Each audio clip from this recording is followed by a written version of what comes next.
kendala terbesar saat ini yang dihadapi Indonesia adalah kita masih sulit melakukan di samping pendataan tentu pencegahan dan deteksi dini.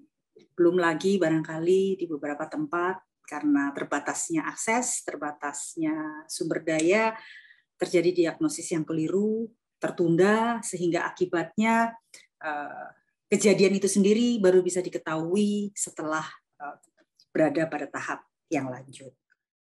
Tujuan dari pelayanan kanker anak sendiri ada 3 hal. Bagaimana kita meningkatkan pengetahuan, kesadaran, dan kemampuan orang tua untuk mengenali tanda dan gejala, agar dapat mengenali tumbuh kembang anak begitu ada kelainan agar segera dibawa ke fasilitas pelayanan kesehatan, dan meningkatkan akses layanan kanker anak yang berkualitas, ini tentu sarana, prasarana, dokter yang berkompeten, dan meningkatkan rujukan leukemia anak, karena ini yang terbanyak, dari tingkat pertama ke tingkat lanjut.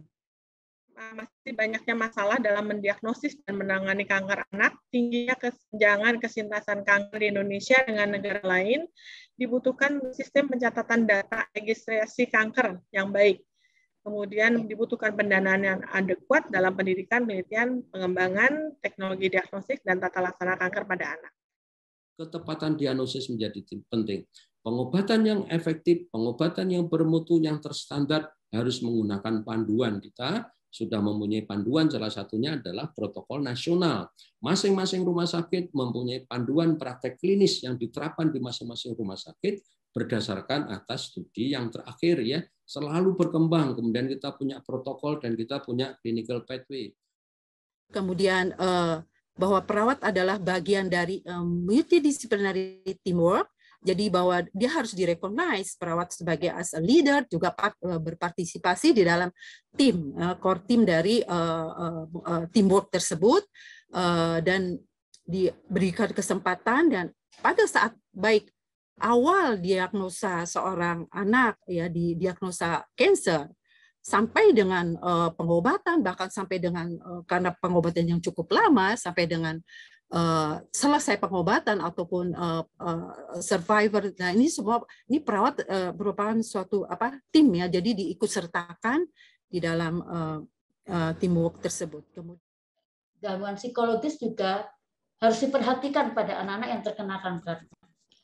Karena ini saya mengambil dari laporan Kementerian Kesehatan bahwa tahun 2015 itu ada 59% anak-anak pengidap kanker memiliki masalah mental, dan 15% diantaranya kecemasan, 10% depresi, 15% terkena post-traumatic stress disorder, dan juga ini dari Jurnal Psikologi Universitas Negeri Malang juga menyimpulkan bahwa penyakit kanker memberikan perubahan signifikan secara fisik dan juga psikis secara individu, karena ada ketakutan terhadap masa depan maupun kematian.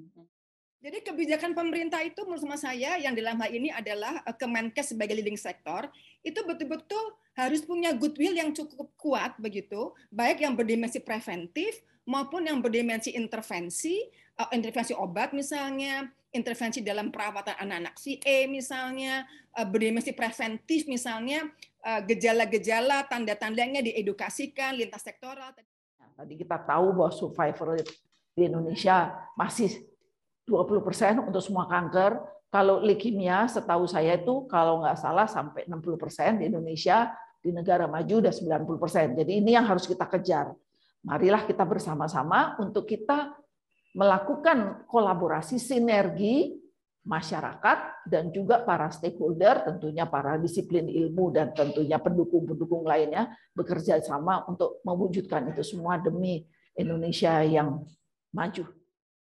Kami juga berupaya terus untuk menciptakan hal-hal yang menarik, untuk menarik perhatian masyarakat luas, supaya mereka ingat bahwa anak juga dapat terkena kanker, dan mengajak mereka untuk peduli, dan ikut membantu menyebarluaskan pengetahuan kanker pada anak, misalnya melalui buku yang kami coba fasilitasi berupa soft copy mengenai edukasi kanker pada anak, kepada komunitas-komunitas masyarakat tersebut.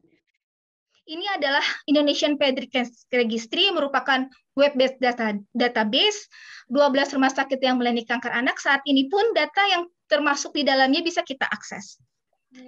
Nah, jadi prinsipnya adalah dari data itu kita bisa lihat jumlah kasus, keterlambatan, di mana ini posisinya, toksisitas, tingkat putus pengobatan, mengapa terlambat pengobatan, angka mortalitas, dan hasil follow-up-nya. Lalu kita analitik, kita membuat strategic planning, diimplementasikan, dan harus dimonitoring. Lalu juga terkait dengan misalnya prosedur dan bagaimana keterbatasan-keterbatasan yang ada di BPJS itu sendiri, itu merupakan salah satu hal yang mungkin kita harus bergandengan tangan untuk bisa mendobrak agar pihak BPJS bisa menciptakan breakthrough, agar relapse dari anak-anak yang sedang menderita ini bisa diperkecil, dan pada akhirnya kita bisa memberikan kualitas hidup yang jauh lebih bagus kepada para penderita kanker anak-anak dibanding dengan hari ini.